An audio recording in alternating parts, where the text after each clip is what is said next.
तो आज का टॉपिक है समान पृष्ठ घनत्व की धन तथा ऋण आवेशित अचालक प्लेटों के बीच तथा बाहर विद्युत क्षेत्र की तीव्रता ज्ञात करना। समान पृष्ठ घनत्व तो आवेश का जो पृष्ठीय घनत्व सिग्मा है ना, वो दोनों के लिए बराबर है। एक प्लेट धन आवेशित है, दूसरी ऋण आवेशित है। एक पॉइंट उन दोनों प्लेटों के बीच में लिया गया है, पॉइंट पी, और एक पॉइंट हमने बाहर की तरफ लिया है, पॉइंट पी डैश है। अब यहाँ पर मेन काम जो बचता है, देखिए प्लेट हो या चादर हो, उसके लिए हम लोग तीव्रता जानते हैं, ई बराबर सिग्मा अपन 2 एप्सिलॉन नॉट। ठीक, अब हमें इसमें जोड़ना और घटाना ही मेन काम है कि परिणामी तीव्रता इस पॉइंट पी पर क्या होगी, इस पर क्या होगी, क्योंकि यहाँ पर दो प्लेट हो जाती हैं, प्लेट एक प्लेट दो। तो सबसे पहले हम कुछ लैंग्वेज लिखेंगे इसमें। माना दो बड़ी व समतल अचालक प्लेटों एक व दो जो कि क्रमशः धन तथा ऋण आवेशित हैं। पहली वाली धन आवेशित है, दूसरी वाली ऋण आवेशित है। निर्वात में एक दूसरे के समांतर तथा आमने सामने रखी हुई हैं इस प्रकार से। प्रत्येक प्लेट का पृष्ठ आवेश घनत्व सिग्मा है, इसके लिए भी सिग्मा है, इसके लिए भी सिग्मा है। ठीक, आगे कहेंगे चूंकि आवेशित अचालक प्लेट चादर के निकट विद्युत क्षेत्र की तीव्रता जो चादर होती है उसके लिए तीव्रता ई बराबर सिग्मा अपान में 2 एप्सिलॉन नॉट की तरह होती है। ठीक, यहाँ पर ये एप्सिलॉन नॉट निर्वात की विद्युतशीलता है और ये सिग्मा जो है पृष्ठावेश घनत्व है, ये तो जानते ही हैं। तो मान लेते हैं, माना कि प्लेटों एक व दो के बीच एक बिंदु पी है। यहाँ पर देखिए ये बिंदु पी है, ठीक ना। प्लेट एक प्लेट दो के बीच में एक बिंदु पी है।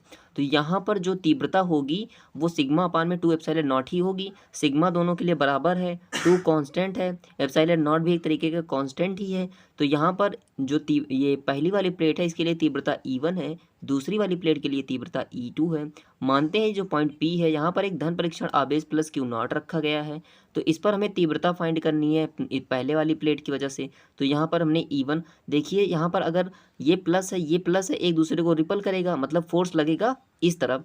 ये चादर प्लस है और यहाँ पर पॉइंट जो रखा था प्लस Q0 ये भी प्लस है। तो यहाँ पर जो फोर्स लगेगा वो लगेगा इससे दूर की तरफ। तो जो बल की दिशा होती है वही तीव्रता की दिशा होती है। तो पहले वाले के लिए तीव्रता इससे दूर की तरफ हो जाएगी।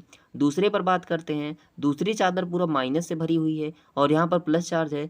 प्लस माइनस दोनों अट्रैक्ट करेंगे, यहाँ पर ज़्यादा चार्ज है तो इस पॉइंट को ये अपनी तरफ अट्रैक्ट करेगा।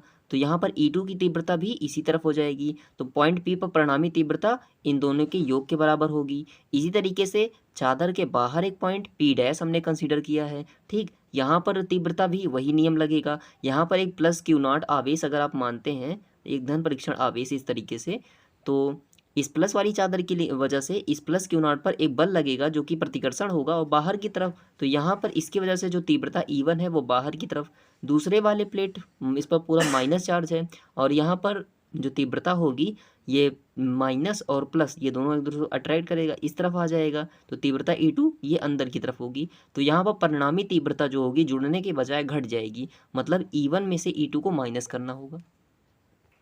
वही चीज़ें यहाँ पर लिखी गई हैं कि E1 व E2 एक ही दिशा में है, अतः बिंदु P पर दोनों प्लेटों के कारण परिणामी तीव्रता जुड़ जाएगी और यहाँ पर 2 से 2 कैंसिल हो जाएगा और सिग्मा पान एप्सिलॉन नॉट जिसे यहाँ पर लिखा गया है।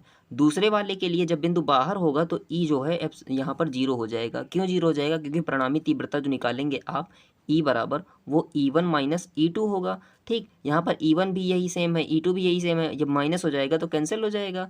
तो वीडियो अच्छा लगा हो चैनल को लाइक कीजिएगा।